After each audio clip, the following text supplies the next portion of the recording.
시국이 시국인 만큼 제가 말씀을 전하면서 이렇게 항상 유머를 하고 시작을 하는데 오늘은 좀 유머를 자제하고 말씀을 증거하도록 하겠습니다. 이찬수 목사님께서 쓰신 책 중에 세상에 없는 것이라는 책이 있습니다. 이 책은 이찬수 목사님이 분당 우리 교회를 개척하시면서 썼던 글들을 모은 책입니다. 이 책에서 저자는 말하기를 교회란 어떤 곳인가? 교회란 세상에서 세상보다 나은 가치를 이야기하는 곳이 교회가 아니다. 세상보다 더 좋은 것을 이야기하는 곳이 교회가 아니라 세상에 없는 것을 알려주는 곳이 교회다. 이 책에서 그렇게 이야기하고 있습니다. 교회란 세상에서 좀 더 나은 가치, 좀 더 좋은 것, 그걸 주는 곳이 교회가 아니라는 것입니다. 교회는 이 세상에서는 도저히 발견할 수 없는, 이 세상에서는 도저히 알 수 없는 그러한 생명과 능력과 하나님의 하나님 되심을 드러내는 곳이 바로 교회다. 이찬수 목사님은 그러한 교회가 분당 우리 교회가 되기를 원한다, 그렇게 기도하며 그 교회를 개척하셨다는 그러한 이야기입니다. 여러분, 그렇습니다. 우리 해성교회가 존재하는 이유가 있다면 이 세상에 조금 좋은 것을 주기 위해서, 뭔가 나은 것을 주기 위하여 존재하는 공동체가 아니라 이 세상에서는 어디서도 맛볼 수 없는 바로 하나님의 하나님 되심을 드러내는 그러한 교회, 그러한 믿음의 사람으로 우리 모든 쓰임 받기를 주의 이름으로 축원합니다. 우리 예수님께서 이 땅에 오신 이유는 바로 그러한 이 세상에서 경험할 수 없는 것을 주시기 위해서 우리 주님이 이 땅에 오셨습니다. 이 세상에서 유리하고 방황하는 영혼들에게 정말 하나님 나라를 우리 주님이 선포하셨고, 하나님 나라로 수많은 영혼들을 인도하셨음을 성경은 우리에게 말씀하고 있습니다. 무엇보다 우리 주님은 하나님 나라의 그 가치를 실현하시기 위하여 혼신의 힘을 다하여 사역하셨음을 우리에게 말씀하고 있는데, 오늘 우리가 읽은 9장 35절 말씀에 보면 바로 그러한 예수님의 모습이 등장하고 있습니다. 9장 35절 말씀을 함께 읽도록 하겠습니다. 예수께서 모든 도시와 마을에 두루 다니사 그들의 회당에서 가르치시며 천국 복음을 전파하시며 모든 병과 모든 약한 것을 고치시니라. 예수님께서 그 당시에 이스라엘에 있는 모든 도시들, 모든 마을들을 두루두루 다니시면서 바로 하나님 나라의 가치를 선포하셨습니다. 예수님의 사역은 크게 세 가지로 우리가 특징 지을 수 있는데, 첫째는 회당에 들어가셔서 말씀을 가르치시는 사역을 했습니다. 두 번째는 하나님 나라 천국 복음을 선포하시는 사역을 했죠. 그래서 첫 번째 사역은 말씀을 가르치는 사역이고, 두 번째는 전도하는 사역이고, 세 번째는 모든 약한 것과 병든 사람들을 치유하시는, 고치시는, 치유하는 사역을 하셨음을 성경이 우리에게 말씀하고 있습니다. 바로 예수님은 성경을 통하여 예언된 메시아가 바로 자신임을, 하나님 나라가 바로 예수 그리스도를 통하여 이루어지심을 설교하셨고, 뿐만 아니라 하나님을 모르는 수많은 영혼들에게 천국 복음을 선포하셨고, 병들고 연약한 수많은 영혼들을 고치시는 사역을 하셨음을 바로 성경이 우리에게 말씀하고 있다는 것입니다. 그런데 놀라운 사실은 이 예수님의 이 외부적인 사역의 깊은 동기가 무엇인가 하는 점을 우리가 좀 살펴보기를 소원하는 것입니다. 여러분, 36절 말씀을 우리 다 같이 함께 읽도록 하겠습니다. 무리를 보시고 불쌍히 여기시니 이는 그들이 목자 없는 양과 같이 고생하며 기진함이라. 여러분, 예수님이 이 땅에 계실 때 사역을 정말 열심히 하셨어요. 그런데 그 모든 사역에 근본 동기가 있었는데, 그것은 무리를 보시고 어떻게 여기셨다고요? 불쌍히 여기셨다. 불쌍히 여기셨다.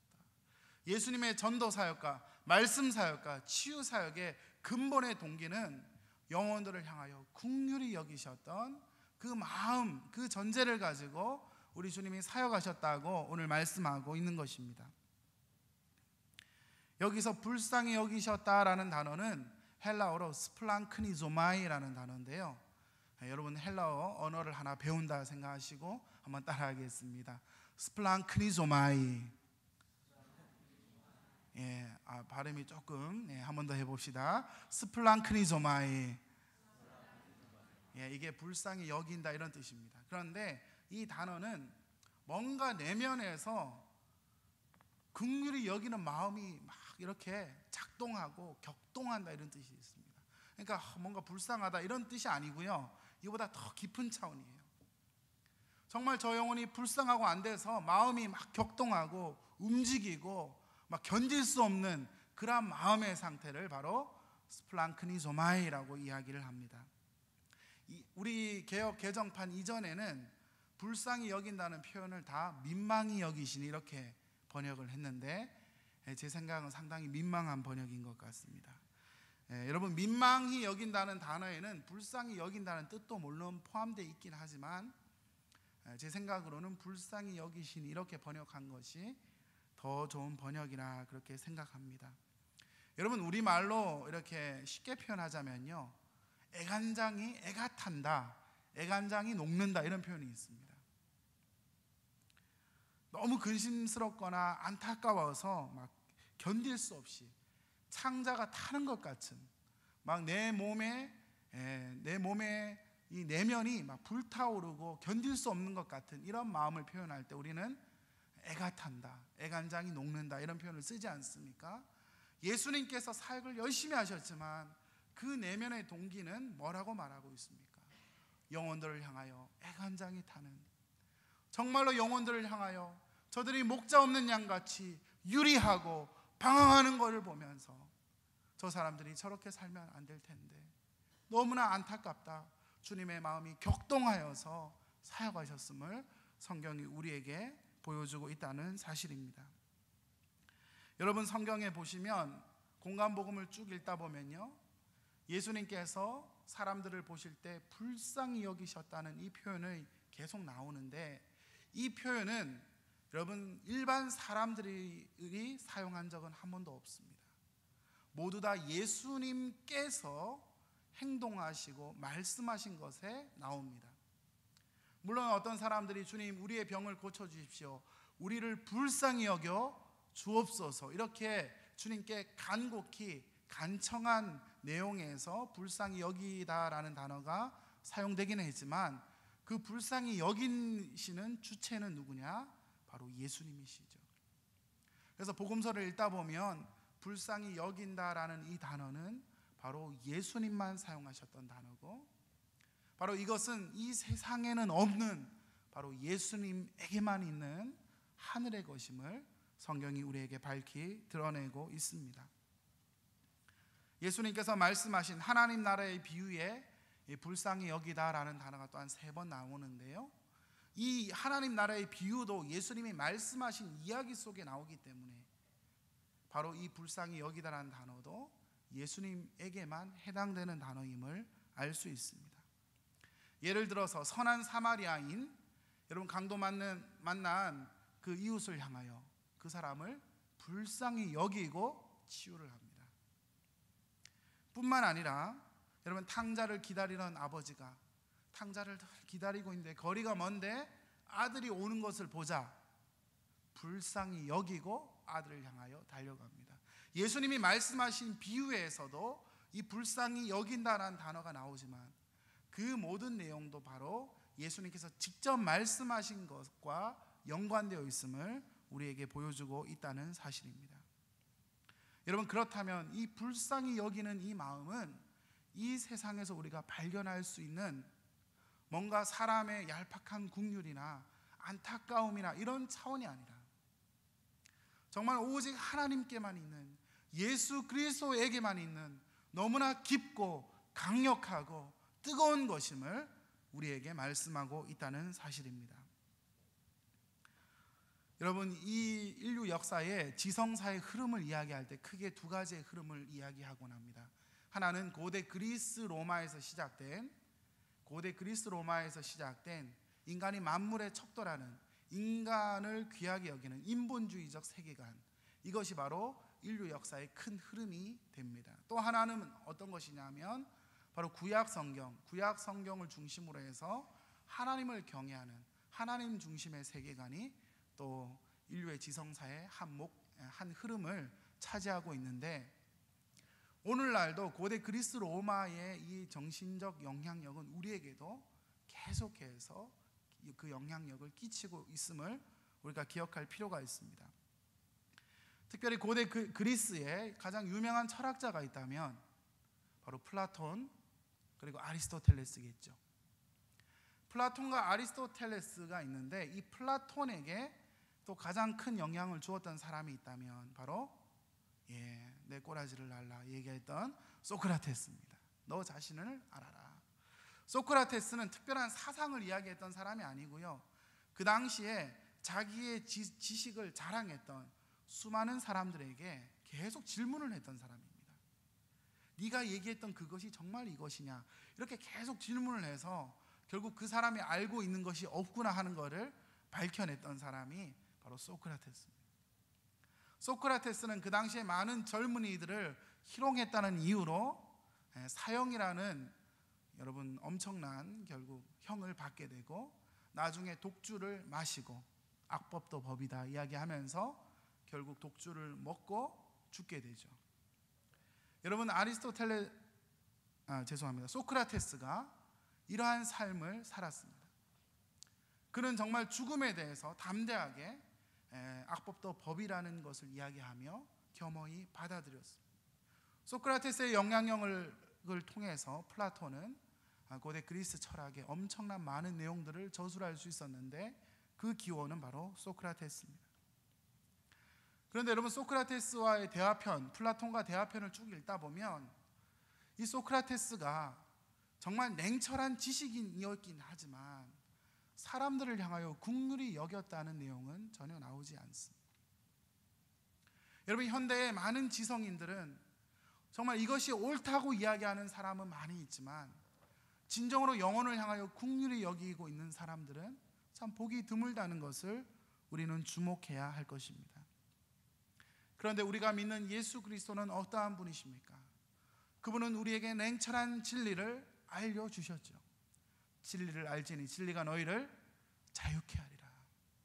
우리 예수님은 냉철하게 진리를 알려주셨을 뿐만 아니라 여러분, 냉철한 진리만을 알려주신 것에 그치지 않고 우리를 사랑하시되 죽기까지 사랑하신 주님, 우리가 믿는 주님은 진리와 사랑을 동시에 갖고 계신 너무나 따뜻하시고 푸근하시고 너무나 광대하신 주님임을 성경은 우리에게 말씀하고 있습니다. 한국인에게 가장 큰 영향력을 준 종교가 있다면 저는 불교라고 생각합니다. 아직 기독교는 역사가 아직 짧기 때문에 아직 이 역사라는 것을 무시할 수 없는 것 같아요. 저는 오히려 한국 사회에 아직도 영향력을 크게 주고 있는 종교는 불교라고 생각을 하는데, 여러분, 불교는 사실 철학과 같은 종교입니다. 그런데 석가모니 부처님이 이 땅에 계실 때에 어떤 한 과부가 부처님에게 달려왔습니다. 부처님, 우리 아들이 죽었습니다. 근데 그 아들이 누구냐면 이 과부 아줌마의 외아들이었습니다. 일찍 남편을 여의고 아들 하나만을 바라보고 외롭게 살아왔던, 아들이 자기의 인생의 전부라고 생각하며 살아왔던 그 아주머니가 아들을 잃고, 사랑하는 아들을 잃고 석가모니에게 찾아와서 우리 아들을 살려달라고 애원하기 시작합니다. 그때 석가모니는 그 여인에게 말하기를, 동네에 들어가서 집집마다 사람들을 방문해보라. 그리고 집집마다 방문해서 그 집에 죽은 사람이 있는지 없는지, 그의 조상 가운데 죽은 사람이 있는지 없는지를 한번 확인해봐라. 그리고 죽은 사람이 없는 집에 가면 씨를 하나씩 받아와라. 이렇게 명령을 했습니다. 부처님의 그 명령을 듣고 이 여인은 동네에 들어가서 집집마다 두들기면서 이 집에 죽지 않은 사람이 혹시 있냐고 사람들에게 묻습니다. 그러니까 어떤 집에는 가니까 할아버지가 돌아가셨다 그러고, 어떤 집에는 할머니가 돌아가셨다 그러고, 어떤 집은 우리 딸이 죽었다 그러고, 결국 어느 집을 찾아보아도 죽지 않은 사람이 있는 그런 집은 하나도 없다는 것을 결국 깨닫게 되었습니다. 그리고 나서 석가모니에게 달려와서, 부처님, 제가 온 집들을 다 돌아보았는데 결국 죽지 않은 사람이 있는 집은 한 곳도 없었습니다. 그러자 석가모니는 말하기를, 인생이 바로 그런 것이라고, 그렇게 설법을 했다는 것입니다. 그래서 석가모니는 재행무상이라는 유명한 설법을 그 여인에게 했습니다. 그리고 이 여인은 자기가 당하는 슬픔이 자기만 당하는 슬픔이 아니고 모든 사람들이 겪는, 모든 인생이 겪는 슬픔임을 알고 위로를 받고 결국 석가모니를 떠났다, 그런 이야기입니다. 그런데 여러분, 예수님의 모습을 우리가 한번 생각해 보기를 원합니다. 자기의 사랑하는 아들을 잃었던, 그래서 예수님에게 달려와서, 예수님, 우리 아들을 살려주십시오, 그렇게 달려왔던 여인을 향하여 주님은 어떻게 하셨습니까? 누가복음 7장 11절에 보시면 예수님이 나인이라는 성에 들어가십니다. 죽은 자를 메고 오는데 남편도 잃고 이제는 아들도 잃은 그 과부가 힘이 빠진 채 처벅처벅 걸어오고 있습니다. 예수님께서 과부를 보시고 울지 말라, 이렇게 말씀을 하십니다. 그런데 그때 나오는 단어가 바로 이 단어입니다. 불쌍히 여기시고, 그 과부를 보자 불쌍히 여기시고 울지 말라. 예수님은 그 당시에 세상의 이치, 인생이 그런 거라고 이렇게 넘어가지 않았습니다. 자신의 내면에 슬픔을 갖고 있던 그 여인을 향하여 주님은 긍휼히 여기시고, 자기 그 아들, 과부의 아들이 죽어있는 관에 손을 대시고 일어나라, 소년아 청년아 일어나라 할 때에 그 아들이 죽은 자 가운데서 일어나게 된 것입니다. 여러분, 우리가 믿는 주님은 석가모니처럼 대자대비하여 그냥 마음씨만 좋은, 인생의 이치만 설명할 수 있는 그러한 분이 결코 아닙니다. 여러분, 사람만 좋고 무능한 그런 주님이 아니라 우리가 믿는 주님은 죽은 자를 살리신 주님, 병든 자를 일으켜 주신 주님, 인생의 어떠한 이치와 어떠한 생각으로도 도저히 이해할 수 없는 전능하신 하나님의 능력을 나타내신 주님, 그분이 바로 우리가 믿는 주님임을 여러분 믿으시기를 주의 이름으로 축원합니다. 예수님께서 말씀하시기를, 나는 부활이요 생명이니 나를 믿는 자는 죽어도 살겠고 무릇 살아서 나를 믿는 자는 영원히 죽지 아니하리라. 우리가 믿는 주님은 부활의 주님임을 믿습니다. 죽은 자를 살리시고 우리에게 진정한 생명의 길로 인도하시는 그 주님, 그분은 너무나 따뜻하실 뿐만 아니라 인생의 진리를 선포하셨을 뿐만 아니라 죽은 자를 일으키시는 생명의 그 주님, 그분이 우리의 구세주가 되신다는 사실이 얼마나 감사하고 얼마나 기쁘고 얼마나 감격스러운지, 오늘 이 밤에 그 은혜에 다시 한번 감사하는 저와 여러분 되시기를 주의 이름으로 축원합니다. 예수님은 수많은 사람들을 긍휼히 여기시는 것에, 그냥 안타까워 하시는 것에만 그치지 않았습니다. 예수님은 외적인 행동을 하셨습니다. 여리고를 떠날 때에 맹인 두 사람이 주님에게 나와서 이야기하죠. 주님, 우리를 불쌍히 여겨 주옵소서. 그때 주님께서 이 맹인들을 향하여, 시각장애인들을 향하여 불쌍히 여기시며 그의 눈을 만져주십니다. 그리고 그들을 고쳐주십니다. 한 나병 환자가 주님 앞에 왔을 때 그 나병 환자를 불쌍히 여겨주시고 그 나병 환자를 고쳐주십니다. 예수님께서 오병이어로 5,000명을 먹이시는 그 엄청난 위대한 사건을 성경은 어떻게 표현하고 있습니까? 예수님께서 큰 무리를 보시고 불쌍히 여기사 여러 가지 말씀을 가르치셨다. 또 다른 복음서에는 수많은 병자들을 고치셨다. 4,000명을 먹이실 때도 그 무리를 바라보시며 불쌍히 여기셨다. 예수님은 단지 그냥 긍휼히 여기는 마음만 갖고 계신 분이 아니라 실제로 영혼들을 바라보셨고 불쌍히 여기셨고, 그리고 전능하신 놀라운 능력을 나타내 주신 분임을 우리에게 말씀하고 있다는 사실입니다. 여러분, 우리가 믿는 주님이 얼마나 위대하신지, 얼마나 놀라운 분인지, 얼마나 포근한 분인지, 또한 우리가 얼마나 기댈 만한 참 위대한 분이신지 우리는 성경을 통하여 더욱더 발견하게 되는 것입니다. 여러분, 우리가 이 땅을 살며 열심히 일할 수 있습니다. 사람들에게 존경을 받을 수도 있습니다. 성과 있는 사역들도 할 수 있습니다. 성공도 경험할 수 있습니다. 그러나 예수님 가지신 이 심정을 잃어버리고 사역을 한다면 여러분, 그 사람은 정말 불행한 사람일 것입니다. 우리가 이 땅을 살아가며 위대한 성공적 삶을 살지 못한다 할지라도 예수님 가지신 이 마음을 가지고 살아간다면 여러분, 우리를 보는 사람마다 하나님의 살아계심을 증거하는 은혜의 통로로 우리 모두 사용받게 될 줄 믿으시기 바랍니다. 오늘날 현대사회 속에 너무나 많은 사람들이 바쁘게 살아갑니다. 그리고요, 너무 경쟁주의 사회예요. 경쟁이 너무 심합니다. 우리 선배 목사님들한테 이야기를 들어보니까요, 요즘 서울에 있는 어느 교회 담임 목사로 가려면 이력서가 한 100장씩 들어온대요. 우리는 이럴 때 헐이라고 이야기할 수 있게요. 여러분, 한국 사회가 얼마나 경쟁이 치열한지 몰라요. 정말 그런 사회를 우리는 살아가고 있습니다.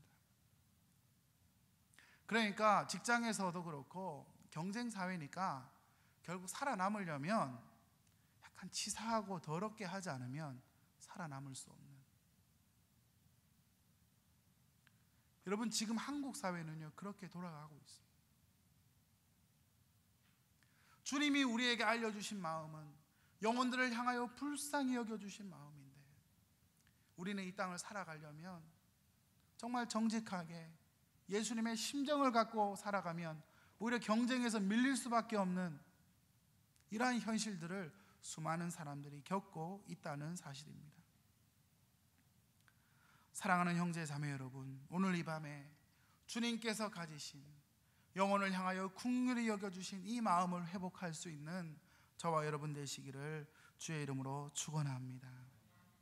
너무나 많은 일들에 바쁘고 또한 남보다 나를 먼저 생각하기 쉬운 이 시대 속에서 나보다 남을 낮게 여길 수 있는 믿음의 사람이 되어야 할 것입니다. 우리 옆에 있는 분들에게 한번 이렇게 인사해 봅시다. 당신은 나보다 훨씬 나은 분이십니다. 시작.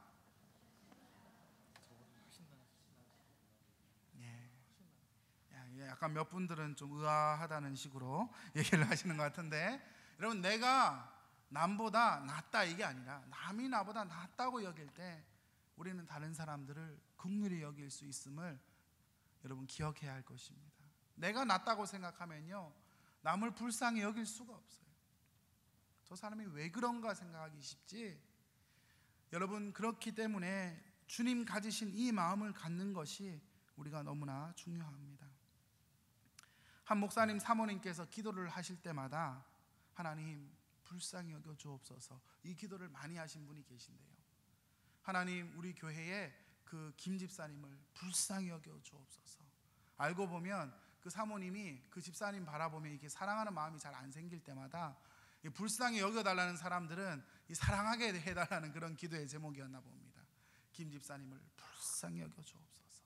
그럼 하나님께서 긍휼히 여기는 마음을 부어주셔서 그 사람을 또 기쁨으로 섬긴대요. 또 어느 날 보니까 하나님, 이 집사님을 불쌍히 여겨 주옵소서. 이 집사람 요즘 힘든가 보다, 이렇게 목사님이 이렇게 기도 소리를 들었다고 합니다. 근데 어느 날 갑자기 보니까 이렇게 기도하시더래요. 하나님, 남편을 불쌍히 여겨 주옵소서, 이렇게 기도를 하더랍니다. 결국 나를 싫어하고 있구나, 그때를 알았다는 것이죠. 여러분, 하나님께서 우리에게 긍휼히 여겨주시는 마음이 부어진 바 되지 않으면 우리는 이 세상의 사람들처럼 너무나 냉정하게 그렇게 살아갈 수 있는 자들임을 우리가 기억해야 할 것입니다.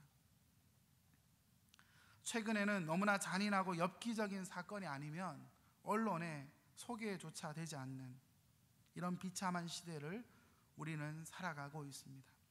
올해 4월 초 칠곡 계모 사건이 있었죠. 어머니인 임 씨는 의붓딸을 때려서 숨지게 했습니다. 아이를 얼마나 많이 때렸는지 사진을 보니까 애가 온몸이 멍이 들었더라고요. 9살 난 딸, 물론 친딸은 아닙니다만 결국 외상성 복막염으로 사망하게 되었습니다. 그런데 놀라운 사실은 이 죽은 여동생의 언니가 판사에게 쓴 편지를 보니까 이렇게 되어 있습니다. 아줌마가 나를 세탁기에 넣고 돌렸습니다. 그러니까 애가 말을 안 들으면요, 아이를 세탁기에 넣고 돌렸대요. 저는 이걸 보면서 정말 끔찍하더라고요. 여러분, 오늘날 이런 뉴스들을 우리는 계속 듣고 있습니다. 한국 사회가요, 갈수록 냉정해집니다. 따뜻하고 긍휼히 여기고 불쌍히 여기는 마음을 발견하기는커녕 정말 엽기적인 사건들이 이 시대를 판치고 있습니다. 한국 사회가 병드는 것은 바로 이러한 긍휼함을 우리 모두가 잃었기 때문인 것이죠.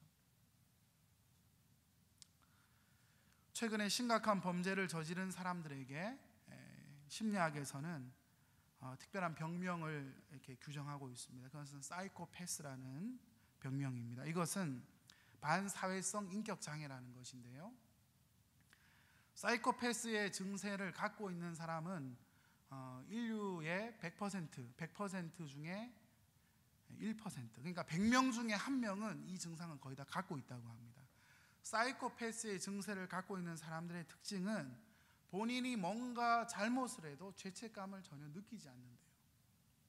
그러니까 여러분, 여러 사람들을 막 칼로 난자해서 죽이는 사람들은 그렇게 죽여도 전혀 막 무섭거나 내가 잘못하고 있거나 그런 걸 전혀 느끼지 않는다는 것입니다.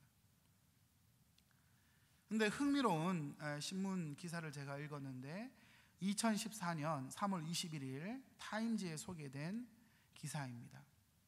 이러한 사이코패스, 반사회적 인격 장애자가 많은 직업이 어떤 직업일까? 여러분, 일반인의 상식을 뒤집는 조사 결과가 나왔는데 저는 정육점에 일하시는 분들이 이러지 않을까 생각을 했거든요. 그런데 그게 아닙니다. 1등이 누구냐면 기업을 경영하는 CEO들이 사이코패스일 가능성이 상당히 많다고 합니다. 그러니까 기업체 사장, 회장님들이 이러한 증세를 겪기 쉽다는 거예요. 그리고 2등이 변호사, 3등이 방송인, 4등이 판매원, 외과의사, 신문기자, 경찰관, 9등이 누구냐면 성직자입니다.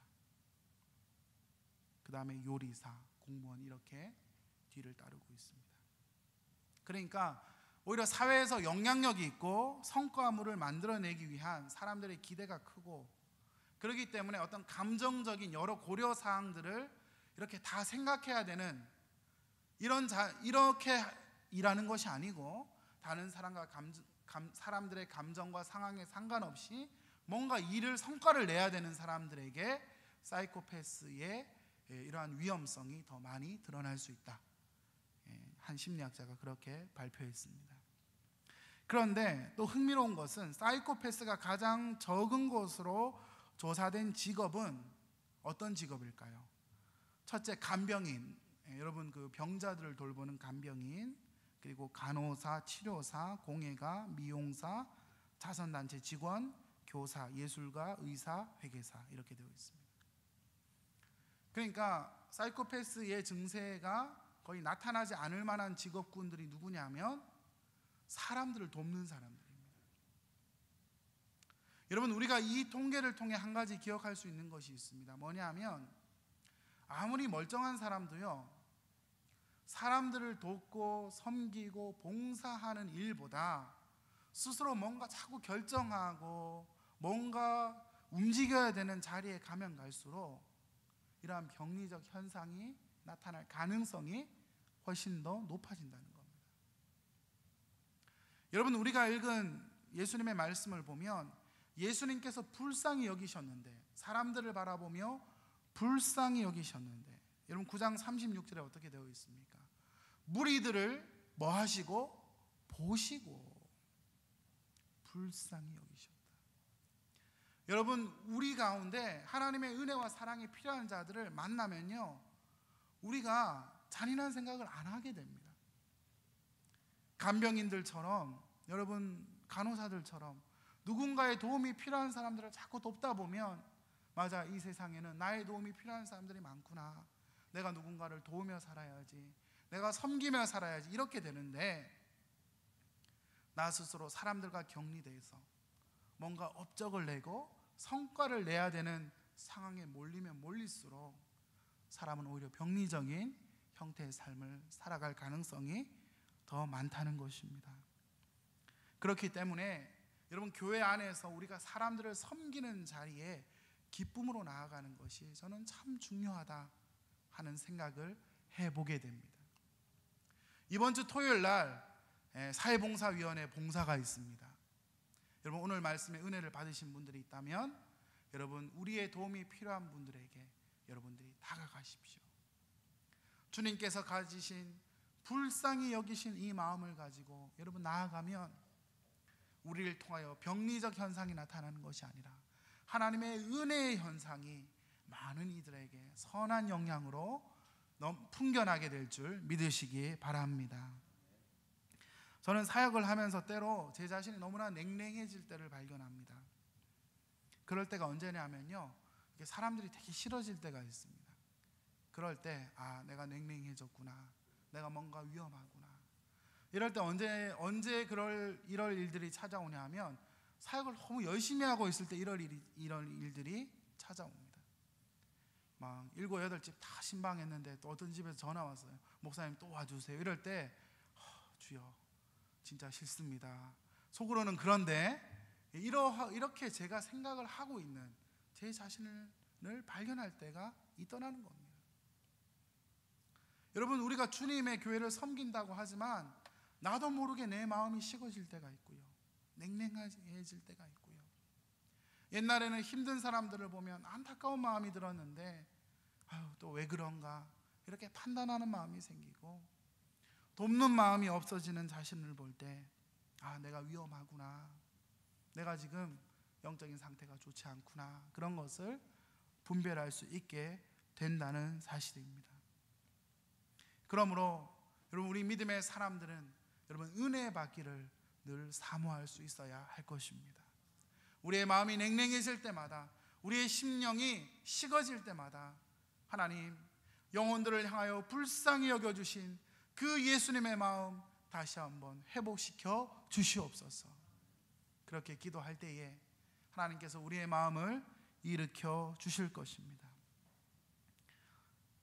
그런데 여러분, 우리가 한두 번 도움이 필요한 분들을 섬긴다는 것은 어렵지 않습니다. 그런데 가장 힘든 게 뭐냐 하면 섬기고 수없이 섬겼는데도 반응이 없어요. 블랙홀 같아요. 섬겼는데도 도저히 반응이 없습니다. 그리고 오히려 더 많은 것을 요구합니다. 여러분, 그럴 때 정말 힘들어요. 여러분, 우리가 한두 번, 몇 번 착한 일을 할 수 있죠. 좋은 일을 할 수 있죠. 그런데 여러분, 선한 일도요, 지속적으로 하는 것은 쉬운 일이 아닙니다. 그것은 바로 하나님께서 우리를 긍휼히 여겨주시고 하나님의 은혜를 부어주실 때만 가능하게 된다는 사실을 우리가 기억해야 할 것입니다. 오늘날 너무나 이기주의가 극성을 부리고 가족이라도 나에게 도움을 줄 것 같지 않으면 얼굴을 돌리는 이러한 비정한 세상에 하나님, 주님의 마음 회복시켜 주시옵소서. 오늘날 경쟁사회 속에 어떻게 하면 남을 밟고 올라갈까, 그런 마음 가지고 살아가는 자가 아니라 어떻게 하면 내가 뒤처지는 영혼들을 세워갈 수 있을까, 그 마음을 가지고 살아가는 우리 모두가 될 수 있기를 주의 이름으로 축원합니다. 제가 신학교를 다닐 때에 우리 신학교를 다니는 친구 중에 학교를 잘 안 오는 친구가 하나 있었습니다. 그런데 학교를 안 오는 친구를 바라보니까 마음이 되게 안 됐더라고요. 그래서 제가 하루는 그 집에 찾아갔습니다. 야, 너 왜 이렇게 학교 안 오냐? 그러니까 그 친구는 이렇게 사진 찍고 이렇게 그런 걸 엄청 좋아해요. 신학을 공부하고 이런 것보다 하나님 만드신 자연이 너무 아름답대. 그래서 사진 찍고 뭐 나름대로 취미 생활이 많은 친구다 보니까 학교를 잘 안 오더라고요. 그래서 제가 그 친구를 찾아가서 몇 번 도왔습니다.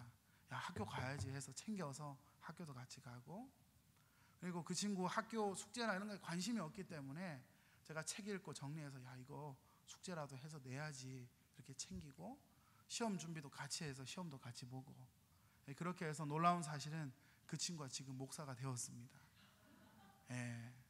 그런데요, 이 친구가 좀 방황할 때였습니다. 그런데 저는요, 왠지 이 친구를 돕고 싶더라고요. 여러분, 그거 얼마나 번거로운 일입니까? 학교 혼자 빨리 가야 되는데 누군가를 돕는 일이 얼마나 귀찮은 일입니까? 내 숙제 하기도 바쁜데 내 숙제하고 맨날 챙겨주고 너 냈냐 맨날 확인해 줘야 되지고, 그게 쉬운 게 아니지 않습니까? 근데 놀라운 사실은요, 여러분, 제가 그 친구를 도우려고 뭐 했기보다 사실 제가 심심해서 그랬던 것 같아요. 왠지 그 친구가 안 돼 보이고 불쌍해 보이고, 야, 나라도 도와주지 않으면 저 친구 목사 되기 힘들겠다. 그래서 제가 그 친구를 이렇게 섬겼어요.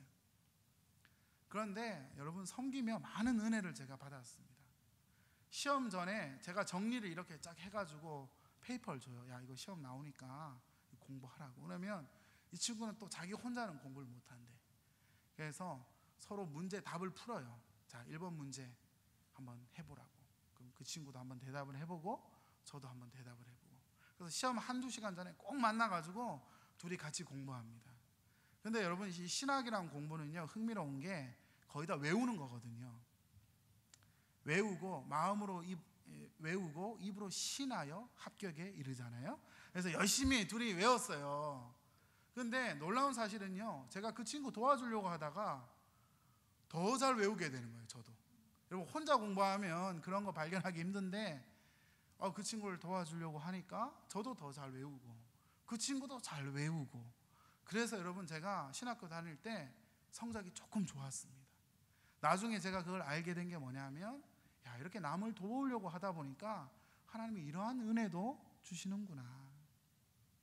지금 생각해 보면 제가 이렇게 도우려고 하는 마음이 많거나 뭐 이렇게 심성이 착하거나 이래서 도운 건 아니고, 지금 생각해 보면 제가 혼자 학교 가기 좀 뻘쭘하니까 이 친구를 아마 돕고 이렇게 한 것 같은데, 여러분, 돌아보니까요, 사람을 향하여 긍휼히 여기고 섬기는 일들은 하나님께서 다 기억을 하시더라고요. 그리고 이 친구가 신학교 다닐 때 저에 대해서 엄청 좋게 사람들에게 이야기를 하고 다녔어요. 야, 권영민 전도사 진짜 멋진 사람이라고, 겉으로는 시커멓고 저래도 진짜 멋진 사람이라고 하도 칭찬을 해가지고 사람들이 저에 대해서 너무 좋게 알고 있는 거예요. 잘못 알고 있습니다. 그래서 제가 어딜 가도 사람들이 참 귀하게 저를 여겨주시더라고요.